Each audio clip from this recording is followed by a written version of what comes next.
យើងទៅយើងហើយពិតជាកូនអកតញ្ញូមែន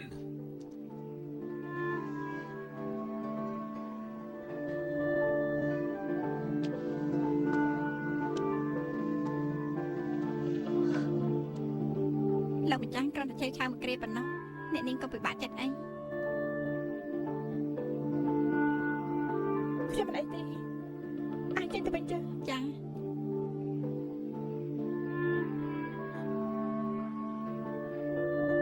ពុកមិនជឿខ្ញុំ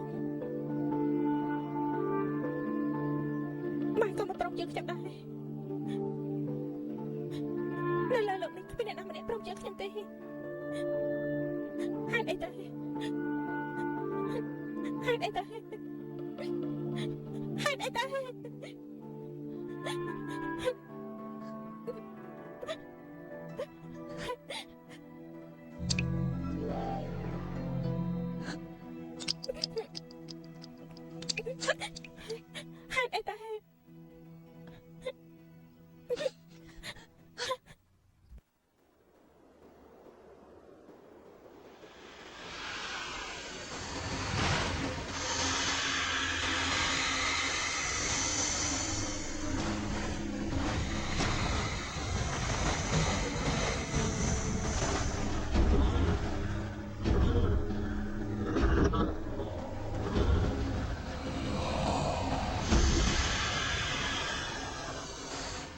ជានារីបរិសុទ្ធរបស់ខ្ញុំមិនទាន់បានជួបដល់មែនទឹកនៃរបស់យើងអាចជាផលរបស់ខ្ញុំជីទេវតាជួយខ្ញុំមែនន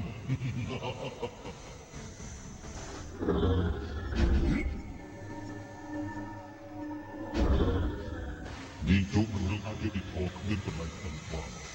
មានតែស្លាប់ទេទើបឪពុកម្ដាយនាងព្រមជួយនាងមានតែស្លាប់ទេទើបនាងអាចស្រោចស្រង់ភាពបរិសុទ្ធនាងបានមានតែស្លាប់ទេទើបនាងអាចបែកខ្លាចពីតម្លៃទៅសងសឹកបានមានតែស្លាប់ទេទើបការប្រមាថទាំងឡាយអាចស្ងប់ស្ងាត់ទៅវិញបានមានតែស្លាប់ទេទើបឪពុកម្ដាយខ្ញុំព្រមជួយខ្ញុំមានតែស្លាប់ទេទើបឲ្យបញ្ជាក់នូវភាពស្អាតស្អំរបស់ខ្ញុំមានតែស្លាប់ទេទើបខ្ញុំប្រកាសជាខ្មៅសាហាវសងសឹកមានតែស្លាប់ទេទើបការប្រមាថរបស់ខ្ញុំស្ងប់ស្ងាត់វិញនាងទៅចុះ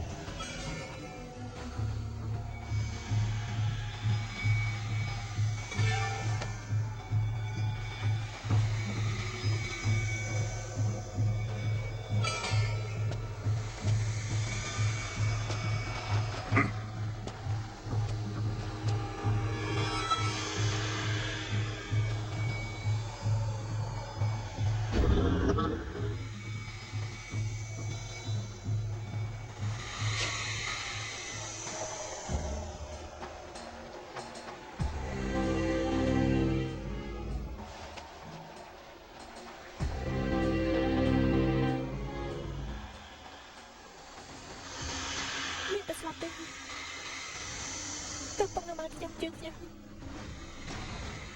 មានតែស្លាប់ទេទើបខ្ញុំអាចខ្លាចតែជាខ្មោចសាហាវសងសឹកមានតែស្លាប់ទេទើបរឿងអយុត្តិធម៌ទាំងឡាយ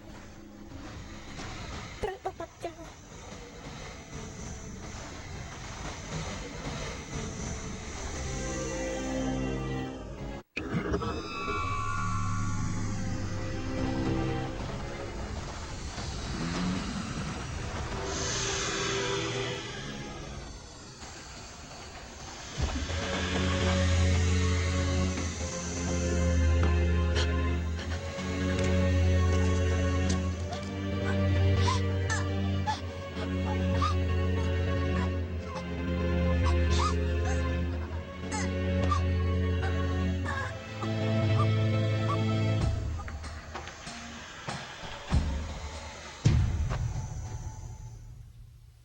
ណែខ្ញុំឲ្យលោកហេហេក្រែងអតកូលវាងនោះគេថាឲ្យយើង300តម្លឹងហើយមិនបានតែ100តម្លឹងអញ្ចឹងថ្នាំសម្ដំមកយកប្រាក់ទៅទិញទេល្បិចតែខ្ញុំប្រាប់លោកនោះមិនចេញដើមទេលោកគ្រាន់តែជួបក្នុងសវនកម្មនិយាយពាក្យប្រេះប្រាស់ពីបិមាត់ហើយបាន100តម្លឹងឥឡូវមិនស្កប់ចិត្តទេឲ្យមកវិញមកកុំលោកបងវាងយកច្រឡំហើយខ្ញុំគ្រាន់តែងឿងឆ្ងល់ទៅសួរអញ្ចឹងលោកបងវាងកុំខឹងខ្ញុំអីណាបានទេខ្ញុំនៅមានរឿងមួយទៀតប្រាប់លោកព្រឹកនេះខ្ញុំឲ្យគេរៀបចំជូនអត្តគូវាងនោះឲ្យទៅបាត់ហើយ មិនឲ្យគេត្រឡប់មកវិញទេណាកុំឲ្យស្រីតកោផាននោះមកទូងស្គរយុតិធធសើរឿងក្តីដល់ពេលនោះលោកមើលទៅច្បាស់ជាវីវធំហើយណា ខ្ញុំយល់ហើយលបងវាងរៀបចំបានល្អដល់ម្លឹងខ្ញុំលើកជូនលបងវាងមួយពេញទៅចុះណា លបងសូមជើញមក សូមជម្រាបលោកម្ចាស់ថ្ងៃនេះមានដំណឹងថាកូនស្រីតកូលផាននោះបានសម្លាប់ក្នុងបាត់ទៅហើយ គេស្លាប់ហើយ បាទ អញ្ចឹងតកោវាងមិនបាច់ចាក់ចេញពីភូមិកំណើតទេអញ្ចឹងល្អតើយើងចំណេញមួយទៀតហើយណាមិនល្អទេ ប្រសើរណាស់ហេកុំឲ្យយឺតយ៉ាវអីសោះណាឯងឆាប់ទៅគ្រួសារផានមើល មិនបាច់ទេបើវាជាទ្រព្យសម្បត្តិរបស់លោកវាគង់តែចូលក្នុងហឹបរបស់លោកទេកុំទេសសាពេក ត្រូវ មកអញ្ជើញ មកជើញ កូនសម្លាញ់ម៉ែកូនសម្លាញ់ម្ល៉េះកូនសម្លាញ់ឯងកូនសម្លាញ់ អីបាច់ជាកូនទួយអញ្ចឹងកូនសម្លាញ់ តែនិយាយចឹង កូនសម្លាញ់បង ដាច់ខ្យល់ហើយ សៀវម៉ៃ ស្អីដល់ សៀវម៉ៃកុំទៅអី កូនសម្លាញ់កូនសម្លាញ់យកទៅកូនសម្លាញ់ តែម៉ែកុំទៅអីកុំទៅម៉ែ កូនសម្លាញ់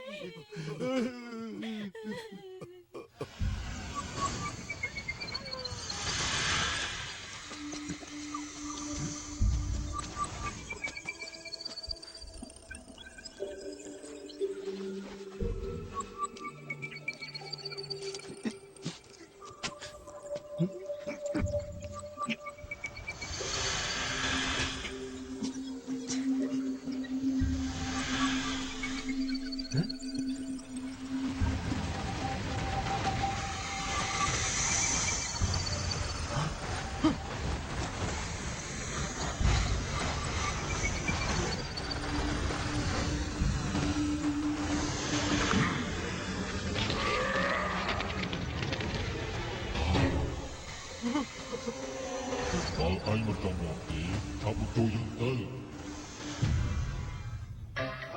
20ឆ្នាំក្រោយមក ហើយយ៉ាអីទេឆាប់មកនេះណ៎ឃើញមើលកន្លែងនេះមើលដូចជាទីប្រជុំជនអញ្ចឹងភ្នំតជាជួរពេលថ្ងៃរៀបលិចប្រកាសជាមានទេសភាពដ៏ស្អាតជាទីបំផុតជាខាង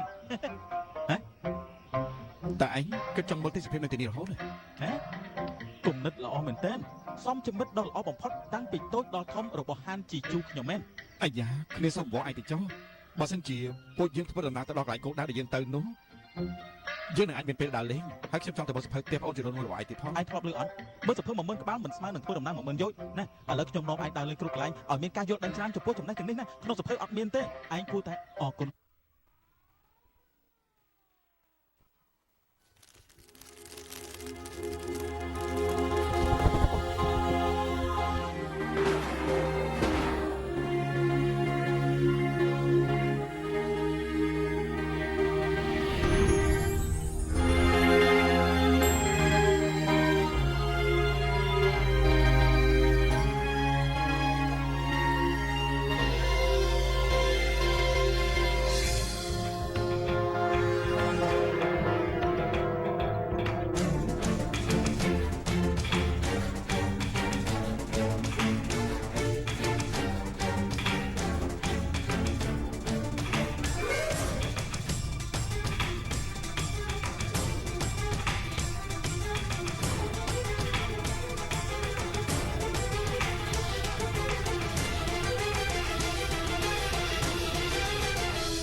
តែឯងគិតចង់មើលទេសភាពនៅទីនេះរហូត គំនិតល្អមែនទែនសមជាមិត្តដ៏ល្អបំផុតតាំងពីតូចដល់ធំរបស់ហានជីជូខ្ញុំមែន អាយ៉ាគ្នាសុំវងឯងទៅចុះបើសិនជាពួកយើងធ្វើដំណើរទៅដល់កន្លែងគោលដៅដែលយើងទៅនោះយើងនឹងអាចមានពេលដើរលេងហើយខ្ញុំចង់ទៅមើលសភៅផ្ទះបងអូនជារូនមួយរបស់ឯងទៀតផង ឯងធ្លាប់លឺអត់មើលសភើ10000ក្បាលមិនស្មើនឹងធ្វើដំណើរ10000យោជណាឥឡូវខ្ញុំនាំឯងដើរលេងគ្រប់កន្លែងឲ្យមានការយល់ដឹងច្រើនចំពោះចំណេះទាំងនេះណាក្នុងសភើអត់មានទេឯងគួរតែអរគុណខ្ញុំវិញទៅត្រូវ ត្រូវអរគុណឯងទៀតណែពេលខ្ញុំចេញមកខ្ញុំបានសន្យានឹងពួករួចហើយខ្ញុំបានសន្យានឹងគាត់ថាត្រូវមើលឯងឲ្យមែនទេធ្វើម៉េចធ្វើដំណើរបានស្រួលបន្តិចកុំឲ្យខកខានពេលវេលាសោះ តែដឹងទេពេលប្រឡងនៅសល់តែប្រហែលថ្ងៃទៀតប៉ុណ្ណោះបើទៅយើងច្បាស់ជាយ៉ាងហើយ ឯងនិយាយត្រូវបើយើងនៅសល់ពេលតិចយកល្អយើងបោះបង់ចោលការប្រឡងលើកនេះទៅយើងដើរលេងកន្លែងនេះតទៅទៀតឯងហើយនឹងខ្ញុំនៅក្មេងណាស់3ឆ្នាំក្រោយចាំប្រឡងក៏វាមិនយឺតទៀតដែរ បងឆាប់ស្រូនតិចទៀតមានល្ងឹតច្បាស់ជាវិញហើយមកចាប់ទៅ នេះអ្នកសិក្សានេះនេះមកខ្ញុំណែនាំឲ្យស្គាល់នេះគឺប្អូនជីដូនមួយរបស់ខ្ញុំយ៉ាងតាគួយ សូមគោរព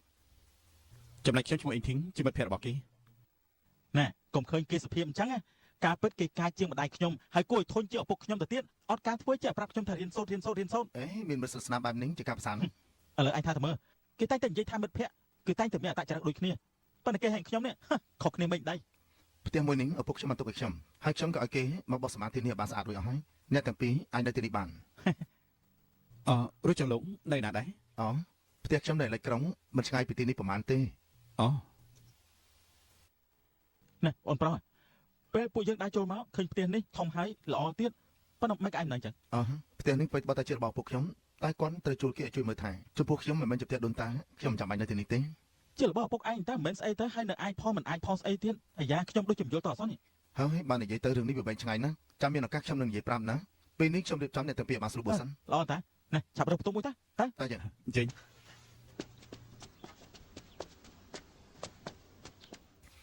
អ្នកប្រុសសុំចេញ អូបាទអរគុណ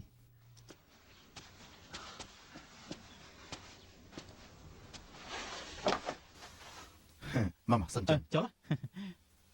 ហ៎ណែបងអូនចដូនមួយមិនបានបន្ទប់គេធំជាងបន្ទប់បងអញ្ចឹង អេត្រូវការខ្ញុំបដូរទេ យើងជាមិត្តភក្តិល្អតាគាត់និយាយលេងសោះហ្នឹងណា កណាត់តែម្ដងគាត់ស្អាតទៅកណាត់តែកណាត់គាត់ស្អាតតែម្ដងទៀត មកនេះកាន់តែមកជាប់ណា គាត់ យ៉ា ចាំ ប់ អីគាត់ស្រីទិញផ្កាទេឆប់គាត់ស្រីទិញផ្កាទេ អូនស្រី លោកមិនចាំទេ អូននៅក្មេងអញ្ចឹងមិនក៏ប្រឹងរៀនសូត្របែរជាចេញមកលក់ការណាក្រៅទៅវិញ គេបងប្រុសនឹងឲ្យប្រាក់ខ្ញុំបាក់អត់ប្រាក់ទៅរៀនយ៉ាងម៉េច ខ្ញុំនៅនេះតើបងអើយខ្ញុំនៅនេះតើ បងឯង អរគុណបងប្រុស អើយចេញសាច់ទេអត់ដល់15សេនេះ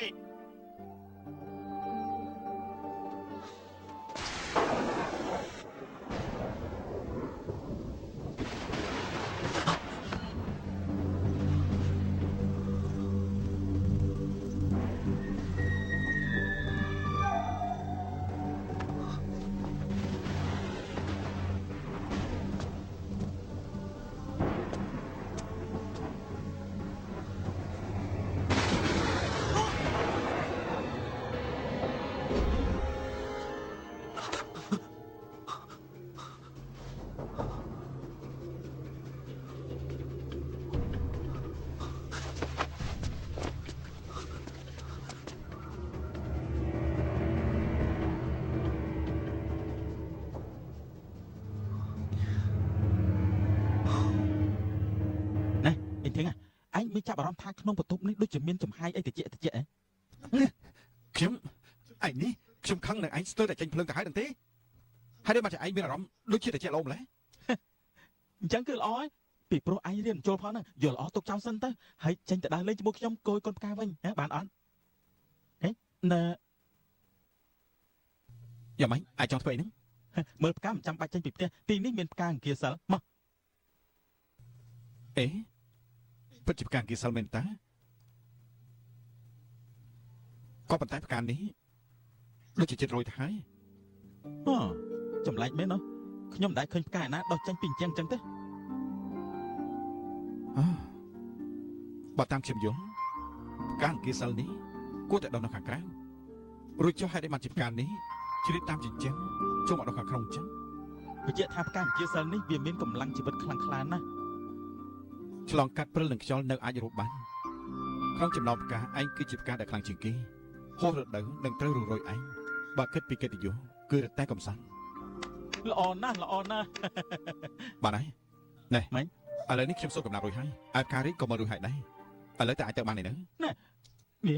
ឯនេះមួយថ្ងៃទល់ល្ងាចចេះតែចង់ដេញខ្ញុំទៅបើខ្ញុំទៅមែនឯងនៅទីនេះឯងក៏ម្នាក់ឯងហើយនៅមានផ្កាអង្គាសិលដែលចិត្តរស់រយនេះទៀតនៅតែម្នាក់ឯងអញ្ចឹងវេទនាណាយើងជាមិត្តភក្តិមិននឹងដាច់ចិត្តឃើញឯងខ្លាចជាអញ្ចឹងណូ បានហើយបើទោះជាមិនដាច់ចិត្តក៏ត្រូវទៅដែរ កុំរុញមើលណាមើលមិនហ្នឹង តែ អេណាចឹងកើត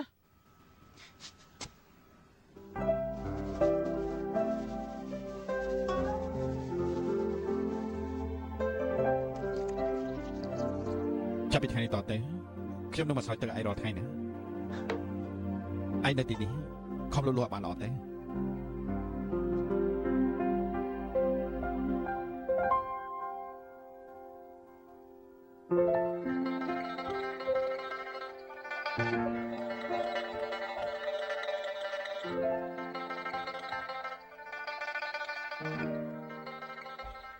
លោកមេកងវាងចេញផឹកតែ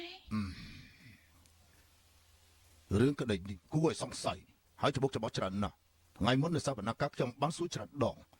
ថ្ងៃនេះខ្ញុំមករំខានដល់ផ្ទះដើម្បីសួរអ្នកបងចង់ឲ្យបានច្បាស់លាស់ណាស់ មិនរំខានទេអរគុណលោកមេកងវាងស្នេហាយុត្តិធម៌នឹងជួយដល់ប្រជារាស្ត្រខ្ញុំមានតែអរគុណលោកវិញទេទៅត្រូវ បើអញ្ចឹងនិយាយពីការងារវិញតើមានរកឃើញសាកសពដែរទេ នៅទេក្រោយពេលដែលប្តីខ្ញុំបាត់ខ្លួនខ្ញុំតាំងតែដើររកគាត់គ្រប់ទិសទីប៉ុន្តែគ្មានសារយកបន្តិចសោះអ្នកម៉ែក្រែងអ្នកម៉ែបាត់តាមលោកពូប្រហែលថ្ងៃដែរអីគិតមើលតែមិនឃើញអីទេអស់ត្រូវហើយខ្ញុំនឹកឃើញហើយនៅខាងក្រៅខ្ញុំធ្លាប់ឃើញប្អូនថ្លៃខ្ញុំឲ្យធុកសែងមើលទំនងប្តីខ្ញុំប្រហែលជាត្រូវគេសម្លាប់ហើយ បើមានខ្សែរយៈគឺល្អណាស់ហើយ អញ្ចឹងពុកខ្ញុំអាចមកវិញទេ រឿងនេះឥឡូវមិនអាចធានាបានទេប៉ុន្តែទុកចិត្តចុះខ្ញុំនឹងឲ្យលោកម្ចាស់លីអនុវត្តទៅតាមផ្លូវច្បាប់ហើយចាប់ឃាតករដែលសម្លាប់ឪពុកនាងមកកាត់ទុក អរគុណលោកមេកងវាងសូមអរគុណលោកមេកងវាង អូយអាយ៉ាអូយ សូមរីករាយលោកម្ចាស់សាកសពរបស់ចាងតាហ្វូពិតជាកប់នៅក្រៅផ្ទះរបស់ចាងតាស៊ីហ្វូមែនឥឡូវសាកសពជាខ្ញុំមកហើយកំពុងតែឲ្យពេទ្យពិនិត្យ លោកម្ចាស់ខ្ញុំគ្រាន់តែជ្រុលដៃទឹកជ្រុលសម្រាប់បងប្អូនខ្ញុំចោលទៅឥឡូវខ្ញុំដឹងខុសហើយដូច្នេះសូមលោកម្ចាស់សម្រាប់ទោសឲ្យខ្ញុំផង ឯងមិនចង់ងាប់មែនបើអញ្ចឹងឯងយល់ថាជីវិតថោករបស់ឯងនេះត្រូវចំណាយប្រមាណទិញមកវិញ 100តម្លឹងអញ្ចឹង200តម្លឹងបានទេចាំ400លោកម្ចាស់ខ្ញុំមានតែប៉ុណ្ណឹងទេនេះជាទ្រព្យសម្បត្តិទាំងអស់របស់ខ្ញុំ 500តម្លឹង 500ខ្ញុំ តិចពេកបើអញ្ចឹង5000តម្លឹងទៅ អត់ទេលោកម្ចាស់500តម្លឹងក៏បានដែរឲ្យតែអាចដោះទោសឲ្យខ្ញុំបានទៅគឺបានហើយ បាទល្អណាស់បោះក្រោកឡើង ហើយ អេគឺអីទេ លោកបងហ្វឹងខ្ញុំឲ្យបងញ៉ាំអ្នកម៉ែខ្ញុំមកវិញហើយសម្ដេចដៃនឹងដុំទីងនេះគឺគាត់ធ្វើដោយផ្ទាល់ដែរខ្ញុំគ្រាន់តែចង់ឲ្យរបស់ភ្លក់មើលថ្មីដៃរបស់ម្ដាយខ្ញុំប៉ុណ្ណឹង អញ្ចឹងបើអញ្ចឹងខ្ញុំមិនគួរសន្តិទេណាអេត្រូវហើយឪពុកឯងមកហើយនៅ នៅទេម្ដាយខ្ញុំតែប្តឹងហើយមានលោកម្ចាស់ចិត្តល្អម្នាក់ជួយគាត់ជាថារឿងនេះឆាប់ដឹងកាប់ពិតទេ ណែ ឥឡូវថ្ងៃណាស់ហើយប្រហែលជាម៉ែខ្ញុំមកវិញហើយលោកបងញ៉ាំតាមសំរួលទៅណាខ្ញុំលាសិនហើយ អូស្រីប្រយ័ត្នផងណា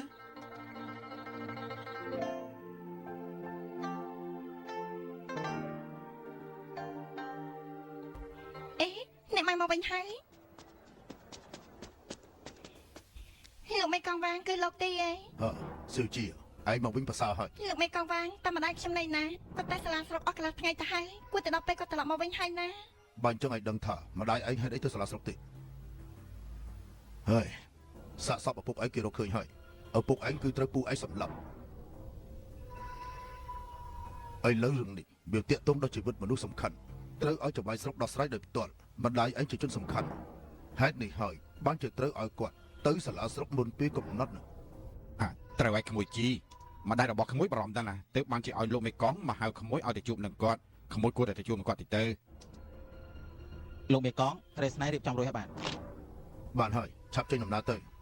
សង្ឃឹមថាមុនព្រឹកស្អែកអាចទៅជួបម្ដាយឯងហើយ បាទណែទៅឆាប់ទៅ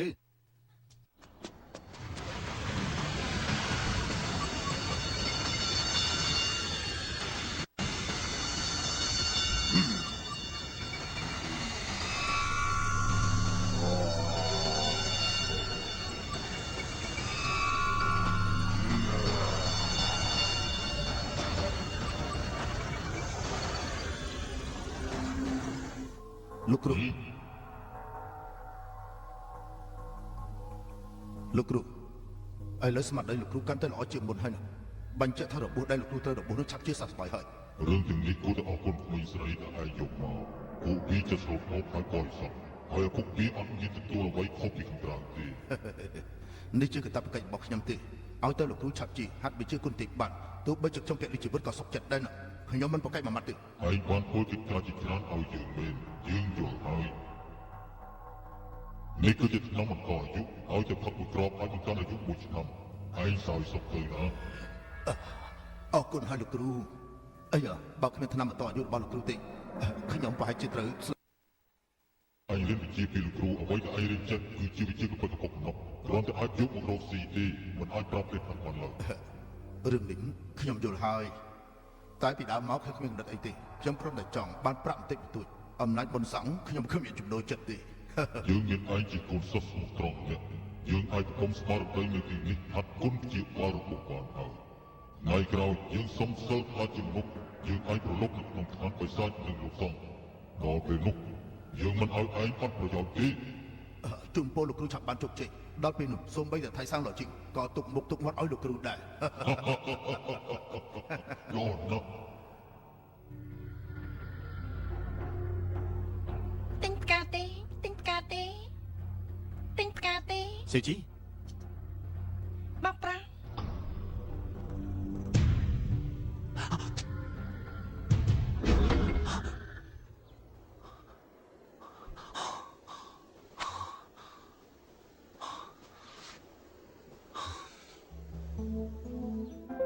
ហាស្មានម្ដងថាឆាប់ដល់ដំណឹងសោះឯផ្កាក៏រីកចេញមកដែរពិតជាប្រសើរណាស់ ប្រសើរមែន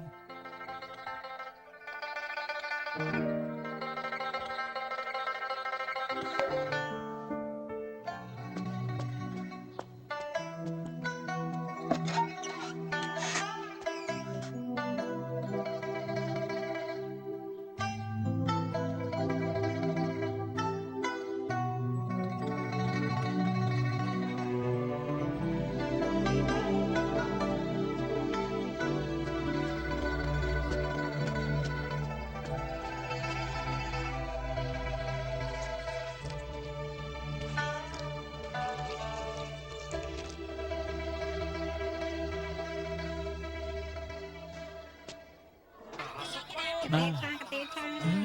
តែអុកខ្ញុំចេញមកនេះមានការអីហ៎ ថ្ងៃនេះអាកាសធាតុល្អណាស់មហាថ្ងៃល្អណាស់តាណោះអេអីគេណានំប៉័ងតូចតាប្រកាសឆ្ងាញ់ណាទិញមួយតាទិញតាទិញមួយ ខ្ញុំព្រានទេអញញ៉ាំទៅ អីទេអញមានបញ្ហាអីរាល់ថ្ងៃអញអាចគួរនៅក្នុងផ្ទះរៀនសូត្ររហូតទេអញមើលទឹកមុខអញស្លេកស្លាំងអស់ទៅហើយអារម្មណ៍ជាប់ខ្លួនស្មារតីក៏មិនអស់ទៀតបើអញនៅតែធ្វើអញ្ចឹងតទៀតណាគេស្មានតែខ្មោចចូលខ្លួនអញហើយ ត្រូវហើយខ្មោចនោះគឺឯងហ្នឹងណា ខ្ញុំមកខ្ញុំធ្វើបានមិនចំពោះអញទៅថាខ្ញុំជាខ្មោចទៀតណាទុំណែអេថប់សិនមើលណែតើណាមើលអញឆប់អត់មានប្រាប់អីសោះអញ្ចឹងអញមើលអីណាមើលអីណែទៀតលឹងនេះលឹងមែនទេមកបើអញនៅតែអញ្ចឹងតទៀតណាគិតមិនទៅណាអញមិនទេ មិនអីទេតោះយកទៅវិញ ណែមិនអាចទៅវិញបានទេមិនទាន់ហូបអីផងណាស្រួលអីហូបសោះមានអាណាគេចាញ់មកហើយមិនធ្វើកិច្ចការដែលយើងគួរធ្វើនោះទេតោះ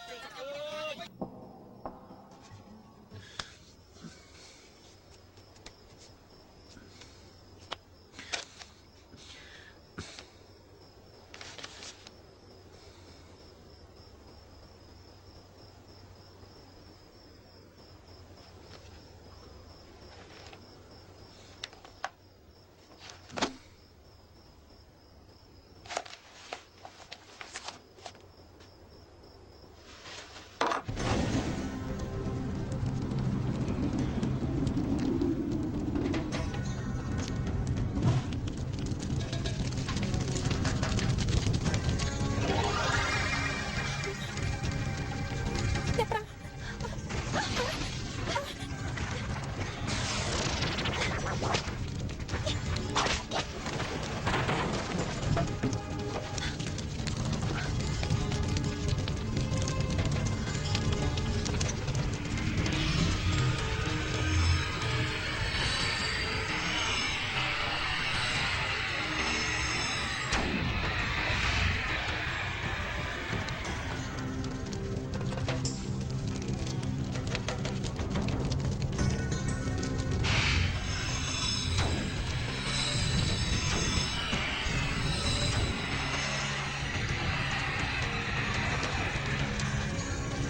យ៉ាងគេសើមិនក៏សាច់លោឡាទាំងកដាត្រៀនអញ្ចឹង